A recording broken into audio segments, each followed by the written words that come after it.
கேளுங்க. என்ன காஞ்சிபுரத்தில் இன்றைய தினம் தாவக சட்டமன்ற வந்து தாவக ஆட்சிக்கு வந்தால் பெண்களுக்கு அனைவருக்குமான வீடு என்ற பல்வேறு அறிவிப்பை வந்து வெளியிட்டிருக்கிறாரு. இதனை எப்படி வேற ஏதாவது கேளுங்க. வேற ஏதாவது என்கிட்ட என்ன கேட்கணுமோ அதுதான் கேட்கணும். நீங்க வந்து தம்பியை பத்தி சொல்லிட்டு வரீங்க. ஏன்னா இன்றைய தினம் இப்ப யார் வந்து பெண்களுக்கு பாதுகாப்பு கொடுக்க மாட்டோம்னு சொல்லுவா? சொல்லுங்க. அனைவருக்குமான வீடுன்னு சொல்லியிருக்காரு.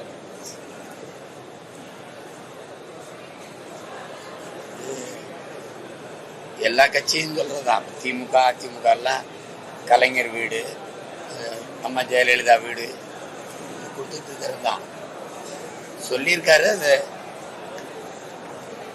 வந்து நிறைவேற்றும் போது நம்ம பார்ப்போம், வாழ்த்துவோம். நீங்க என்கிட்ட இங்க கட்சிக்கு வந்து என்கிட்ட தான் கேட்கணும். நீங்க என்னை கேட்கணும். என்னை பத்தி அவர்கிட்ட கேட்பீல. அப்புறம் நான் ஒரு தனி கட்சி நடத்துறேன், அவர் ஒரு கட்சி நடத்துறேன். அவர் கட்சி என்கிட்ட கேட்கணும். நான் என்ன செய்வேன்னு சொல்லியிருக்கேன், அதான் நீங்க என்கிட்ட கேட்கணும். உருப்படியாதான் கேள்விகள்.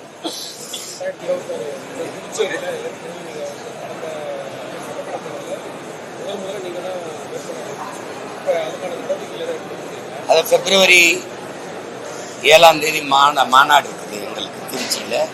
அதில் புதுச்சேரி, தமிழ்நாடு எல்லா வேட்பாளரையும் சேர்த்து அறிவிக்கும்.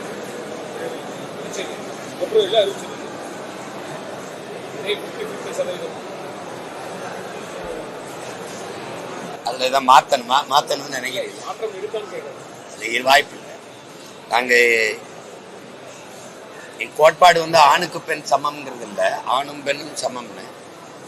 மாகே ஏனத்தில் நாங்கள் போட்டியிட மாட்டோம், உங்களுக்கு தெரியும். அது எங்கள் கோட்பாடு வந்து மாகே ஏனம் வேணாம், மாநில உரிமை வேணும் அப்படிங்கிறதான் எங்களுடைய இது.